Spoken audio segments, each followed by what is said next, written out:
It's spooky season, and we've got a couple tricks to bring you some delicious treats this Halloween. So stay tuned right here At the bar with Stave Slide.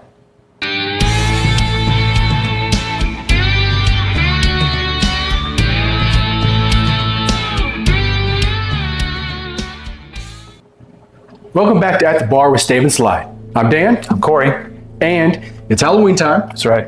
And we like to have some get-togethers for Halloween. Sure. Who doesn't? Of course. And so whenever we're getting together, we like to have some cocktails. Yeah. Now, a few.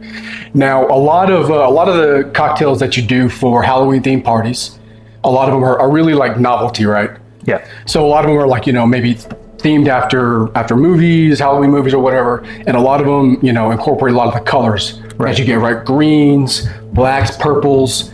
So a lot of that are going to incorporate light colored spirits. Yep. So vodkas, gins, because you're throwing in maybe Midori to get green for like Frankensteins or zombies or whatever. Black gin, vodka, black vodka, things like that. There's not a whole lot that incorporate bourbon. No. For like Halloween themed drinks. Yeah, we made a few a few fall cocktails, right? But that are good for the season. Correct, but yeah, exactly. But nothing specifically concocted for Halloween. For Halloween, but there are some. Well, now there are some that you can say are Halloween drinks because of the name, like not necessarily bourbon, but like the Corpse Reviver is a great one, right? Yeah. But that's not a bourbon cocktail, but that's a cool one because of the name. But there are some out there that do use bourbon. And we're gonna make two for you today. Okay. So the first one is the Soggy Grave. Ooh. That's got a cool name. It does have a cool name. And it uses bourbon. And it comes out of a cool book that was just recently released called Hauntingly Good Spirits. Now this features a lot of drinks that are based out of New Orleans. So, and it uses all kinds of drinks. So bourbon, gin, tequila, vodka, whatever. But there are some whiskey, rye whiskey, bourbon-based drinks out of this book. And one of them is the Soggy Grave, which is a riff on the Wet Grave. Okay. Which is a drink that was created, I think, around 2014 by Darcy O'Neil. Darcy O'Neil has a blog, website, YouTube channel called Art of Drink. And it's based on, he's big into like soda fountain kind of drinks. Okay. So cocktails, soda fountain drinks, and that uses an ingredient that's going to be our first trick for you today. Something different that we haven't used before, and we're going to show you what that is in just a minute. So, the Soggy Grave, let's get started. Soggy Grave is I know you said it's a play off of the Wet Grave. Right. But I think how appropriate this is coming out of a book of New Orleans cocktails. Because, I mean, they have to bury their dead above ground because it's so soggy down there. And that's where the name comes from. Yeah. So that's where the Wet Grave, the Soggy Grave comes from, and it comes from... Very appropriate. Yeah. So and it comes from the Wet Grave and how you bury your dead, and you have to try to bury them above ground, but because of the Soggy Graves. So we're going to use Maker's Mark, and we're going to use Lillet Blanc, and we're going to use a couple of different things, a couple of our tricks for this drink. We're going to use Claret Syrup. Okay. You ever heard of that? I've heard of it, but I couldn't tell you how to make it. Claret Syrup is a equal part mixture of simple and red wine. Oh. So if you remember from our whiskey sour series where we made the New York sour, right? We talked about claret, right? The claret snap, which really in the 1800s, claret would have referred to Bordeaux wine. So any red wine will do. I think I used Cabernet Franc for this. So equal parts simple and red wine. Claret syrup. And our next special ingredient is acid phosphate. Oh. What does this bring to it's kind of like citric acid, but it's going to bring a bubbliness to it. And acidic, but it's not going to have this sourness that like citric acid would have. Okay. So it's going to give this drink a different texture, and it's going to be really interesting. Sounds good. Yep. let's go ahead and get started with some ice. All right, and we are going to do 1.5 ounces of our bourbon. I think this is the first time we've used Maker's 46 on the channel. It is. But another tie-in for our New Orleans cocktail here, French oak. Yeah. Yep. We're also going to throw some Peychauds in here. So again, New Orleans style drink, right? All right, 1.5 ounces of our bourbon. We're going to do 1/2 ounce of our Claret Syrup.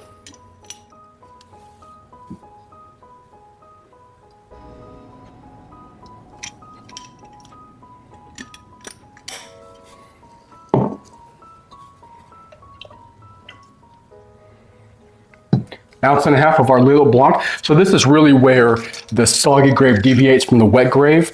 It has a higher ratio of your vermouth basically, and it specifies the Lillet Blanc versus just a white vermouth. Yeah, there's so many different styles and brands and variations of vermouth, and I know every one of them brings a little something different. So. All unique, your fortified wines. Yeah. We're going to do 3 dashes of our Peychaud's bitters. A few healthy dashes. Healthy, yeah. And then a teaspoon of our acid phosphate. And as we've talked about before, that's roughly a bar spoon. And it's gonna give me a little bit here. I'm gonna just we'll be there forever with the dropper. Yeah, I'm not doing that. There we go.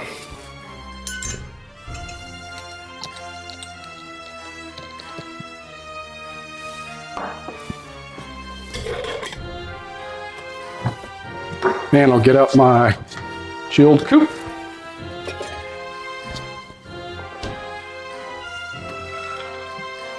So typically citrus is shaken, right? Right. No citrus here.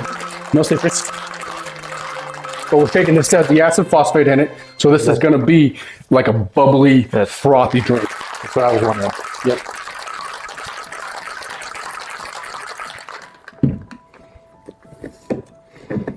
This is the one that doesn't like to come off, huh? Yeah. All right.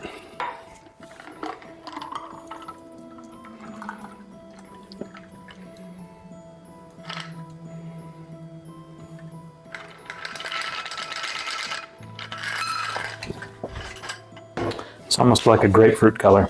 Yep. And then we'll garnish this guy with a Luxardo cherry. Because it's Halloween, and I want to use our nice little skull pick here. Yeah, it's a nice touch. Yeah. Just why not? A nice dark cherry really sets it off.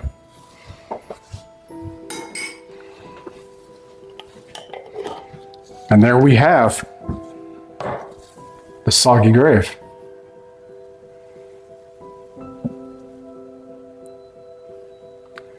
Let's give that a shot. Oh, on top heavy. A little bit.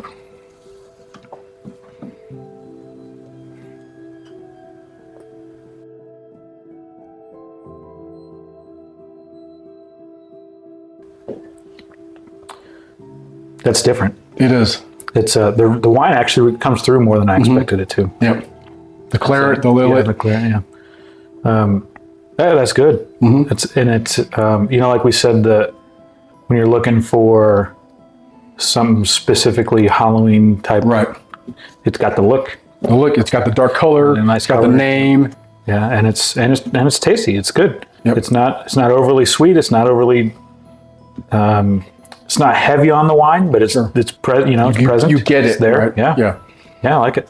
And I think the 46 is probably a good choice for that. Just the subtle differences make a big, make a big impact. I agree. That's really good. Okay, that's the first one. We got another one coming up for you. Yep. All right. We'll be right back. Okay.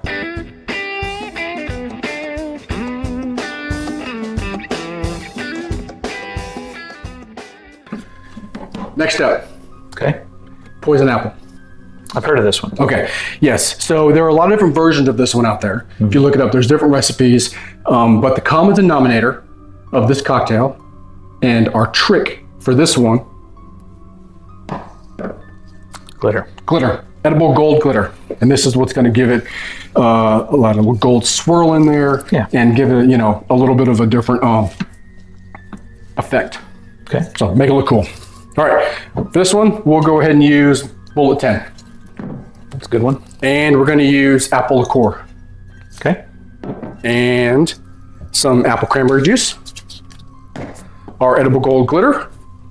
And my little touch, I'm going to throw in some smoked cinnamon bitters. That's a new one. Yeah. Let's get started.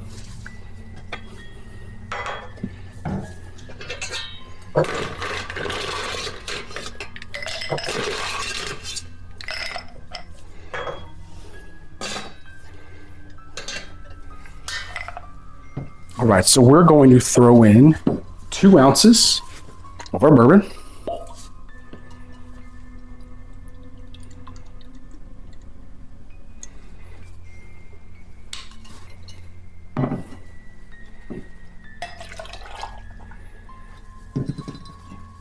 Let's see, 1 ounce of our apple corn.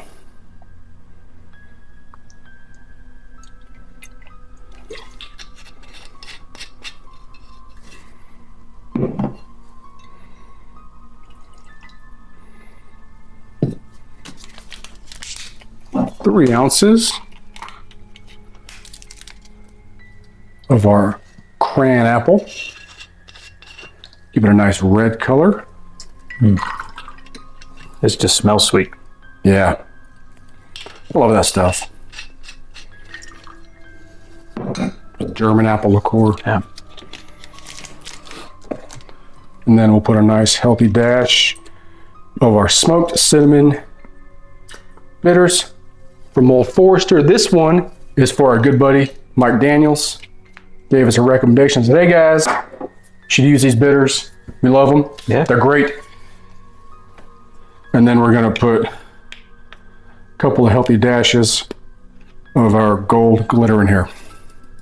As a father of 3 girls, I'll tell you what. I tend to disdain anything glitter. I hate this stuff. My daughter knows I hate this stuff. When I was in Afghanistan, my troops knew I hated it so much. They sent me a care package and they glitter bombed it and opened it up and the glitter went everywhere. And so you guys. Yeah, that sounds right. Yeah, of course they did that. Now you want to shake this one up really good because we really want to get this glitter like really incorporated. And then we got a special glass for this one. It's a nice touch. Yep, this is the poison apple. This is our Snow White cocktail.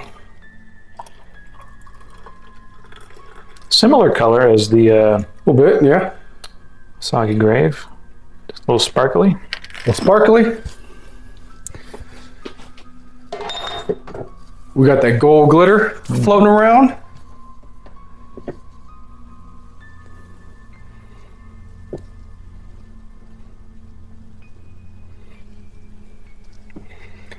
And that is the poison apple. Give it a shot.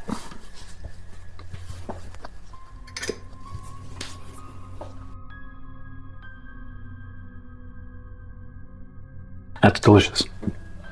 That's the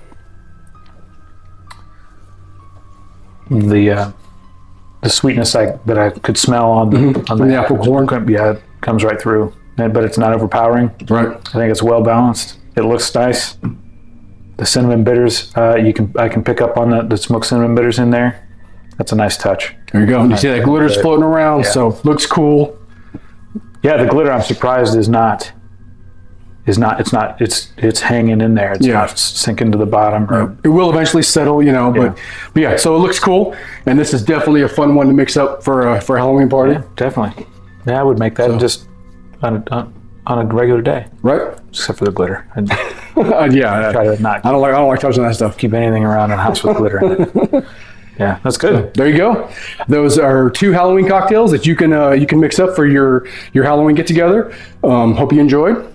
Yeah, I enjoyed it, and we'll stick around over the course of the next few weeks. We're gonna be putting out several more fall themed cocktails. Definitely.